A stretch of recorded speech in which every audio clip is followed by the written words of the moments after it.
सियासी सत्ता के सिंहासन पर इस बार किसका कब्जा? 2024 के चुनाव में किसकी बनेगी सरकार? पीएम मोदी लगाएंगे हैट्रिक या राहुल मारेंगे बाजी?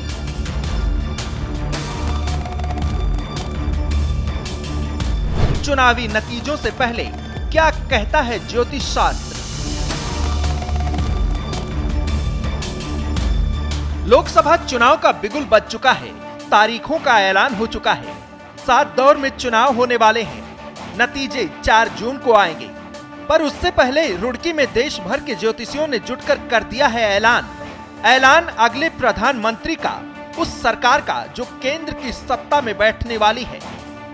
लोकसभा चुनाव में बीजेपी सरकार बना रही है। 4 जून के बाद प्रधानमंत्री मोदी जी शपथ लेंगे। भारत की बात करेगा, जो सनातन की बात करेगा, जो हमारे मंदिरों के दर्शन करेगा, जो हमारे धर्म की अवहेलना नहीं करेगा, जो हमारे धर्म को मान सम्मान बढ़ाएगा, तो भारत पे वही राज करेगा। बीजेपी के विरोधी भले ही इस बात से इत्तेफाक न रखें, लेकिन रुड़की में जुटे ज्योतिषाचार्यों ने लगभग एक सुर में कह दिया है कि पीएम की गद्दी पर दूर दूर तक मोदी के अलावा कोई और बैठने वाला नहीं है। दरअसल रुड़की में अखिल भारतीय ज्योतिष सम्मेलन का आयोजन किया गया, जिसमें देश के कोने कोने से विद्वान और ज्योतिषाचार्यों ने हिस्सा लिया।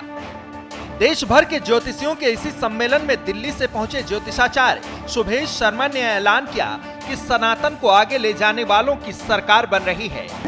दिल्ली से आज का जो सम्मेलन है सनातन परंपरा के लिए, 9 वर्ष हमारा विक्रमी संवत जो है राजा विक्रमादित्य के द्वारा हिंदू हमारे साहित्य में हिंदुओं के लिए चैत्र शुक्ल जो ब्रह्मा जी ने लेखनी से प्रतिपदा को लिखा, अश्विनी नक्षत्र में उसी के ऊपर चर्चा हो रहा है। सेब वाली के द्वारा रुड़की के पावन भूमि पे हमारे सनातन संस्कृति को आगे बढ़ाने के लिए क्या करें क्या ना करें। लोकसभा चुनाव में बीजेपी सरकार बना रही है और माननीय मोदी जी के जो हमारे मार्गदर्शक है पूरे भारत में, उसमें सनातन संस्कृति जाग चुकी है और माननीय मोदी जी तीसरी बार प्रधानमंत्री बनेंगे और पूरे विश्व में सनातन का परचम फहराएंगे।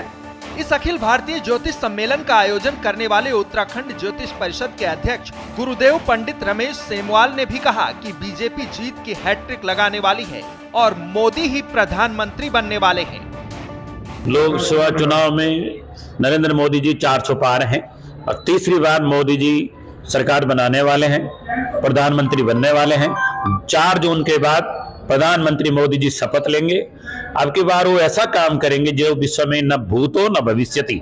कुछ ऐसे अच्छे काम होने वाले हैं जिनको देखकर आप भी चौंक जाएंगे कि 75 साल में ये नहीं हुए थे, अरब होने वाले हैं। तो बहुत ही अच्छे उनके लिए मेरी भविष्यवाणी है। तीसरी बार माननीय प्रधानमंत्री जी पुनः मोदी जी प्रधानमंत्री बनेंगे और तीसरे कार्यकाल में बहुत ही यशस्वी काम होंगे। ऐसा ही दावा सम्मेलन में शामिल आचार्य रजनीश शास्त्री ने भी किया।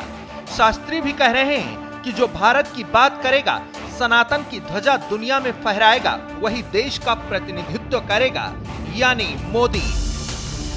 ये तो निश्चित है, जो भारत की बात करेगा, जो सनातन की बात करेगा, जो हमारे मंदिरों के दर्शन करेगा, जो हमारे धर्म की अवहेलना नहीं करेगा, जो हमारे धर्म को मान सम्मान बढ़ाएगा, तो भारत पे वही राज करेगा। जो लोग हमारे धर्म ग्रंथों को जलाते हैं, फूंकते हैं, जो हमारे मंदिरों से चिढ़ते हैं, हमारे मंदिरों से दूर जाते हैं और ऐसा आचरण करते हैं जिससे यह दिखाई देता है, प्रतीत होता है कि ये लोग हमारे धर्म की अपमान करने का प्रयास कर रहे हैं। तो यह निश्चित है, हम सब लोग भी यही चाहेंगे कि सनातन पद्धति को आगे बढ़ाने वाले व्यक्ति राजनीति में भी आए, क्योंकि धर्म नीति और राजनीति एक समन्वय के साथ ही चलता है। बिना धर्म नीति के राजनीति नहीं चल सकती, यह निश्चित है, क्योंकि धर्म भी यही कहता है कि जो सनातन की बात करेगा वही देश को राज करेगा।